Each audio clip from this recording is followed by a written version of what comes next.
Jordan आणि मिस्रमधून भारतीय नागरिक परत आणण्यात यश आलेलं आहे। याशिवाय मित्र राष्ट्राच्या नागरिकांना सुरक्षित परत आणण्यात सुद्धा यश आलेलं आहे। वायुसेनेच्या विमानातून नागरिक परतलेले आहेत। या घडीची महत्त्वाची बातमी आहे, C-17 ग्लोब मास्टर या विमानातून भारतीयांना परत आणण्यात आलेलं आहे। मित्र राष्ट्राच्या नागरिकांना सुद्धा परत आणण्यात आलेलं आहे। या घडीची महत्त्वाची बातमी आहे, ते परतले तेव्हा त्यांच्या चेहऱ्यावर एक शांतता होती, एक आनंद होता, उत्साह होता। जॉर्डन आणि मिस्रमधून भारतीय नागरिक परत आणण्यात यश आलेलं आहे। ही दृश्य बघतोय आपण।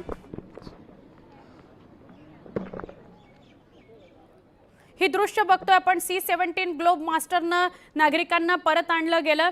वायुसेनेचं हे विमान आहे। या वायुसेनेच्या विमानातून नागरिकांना परत आणलं गेलं। परत आणल्यानंतर त्यांच्या चेहऱ्यावर हसू होतं। जॉर्डन आणि मिस्र इथून भारतीय नागरिकांना परत आणलं गेलंय।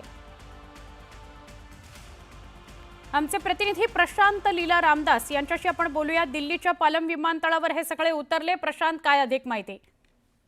ऑपरेशन सिंधू अंतर्गत भारतीय हवाई दलाच्या C-17 या विमानाच्या वतीने 165 नागरिकांना भारतात परत आणण्यात आलेले आहे। अम्मान आणि जॉर्डन या दोन शहरातून दिल्लीतील पालम विमानतळावरती सकाळी 8:45 मिनिटांनी हे विमान आलेलं आहे। आणि महत्वाचं म्हणजे त्यानंतर जर माहिती मिळाली आहे, भारताचे केंद्रीय मंत्री जे आहेत एल मुरुगन यांनी या सर्व भारतीय नागरिक जे परतलेले आहे इस्रायल मधून त्या सगळ्यांचं स्वागत केलेलं आहे। हे जे सर्व जे प्रवासी परतलेले आहेत त्यात अनेक मित्र राष्ट्राचे देखील नागरिक आहेत। महत्वाचं म्हणजे ऑपरेशन सिंधू अंतर्गत आतापर्यंत साधारणतः 2000पेक्षा जास्त म्हणजे 2678 प्रवासी भारतीय नागरिक हे भारतात परतलेले आहे। महत्वाचं म्हणजे ऑपरेशन सिंधू हे निर्माण झालं होतं इराण आणि इस्रायलमध्ये जी युद्धजन्य परिस्थिती आहे, त्या युद्धजन्य परिस्थितीनंतर भारतीय नागरिकांना परत आणण्यासाठी या ऑपरेशन सिंधू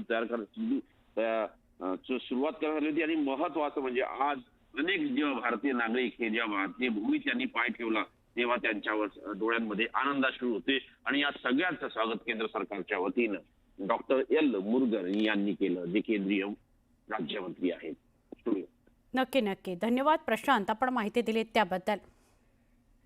ही थेट दृश्य आपल्यापर्यंत पोहोचतायत। पालम विमानतळ दिल्लीतली ही दृश्य आहेत। जॉर्डन आणि मिस्र इथून भारतीय नागरिकांना परत आणलं गेलं, त्यानंतर त्यांच्या चेहऱ्यावरचा उत्साह आणि आनंद आपण बघतो आहोत। फक्त इतकंच नाही, भारतीय नागरिकांनाच आणलं असं नाही, तर मित्र राष्ट्रांच्या सुद्धा नागरिकांना परत घेऊन आलंय हे विमान। वायुसेनेचं हे विमान आहे, ग्लोब मास्टर असं त्याचं नाव आहे। आणि C-17 ग्लोब मास्टर या विमानातूनच, वायुसेनेच्या विमानातून या भारतीय नागरिकांना परत आणण्यात आलं। जेव्हा परिस्थिती तणावाची होते तेव्हा पहिली पायरी भारतीय नागरिकांना परत आणणं ही भारताची स्ट्रॅटेजी आहे, रणनीती आहे। तिथले नागरिक जर असुरक्षित त्यांना वाटत असेल तर त्यांना परत घेऊन येणं ही प्राथमिकता समजून भारतानं हे पाऊल उचललं।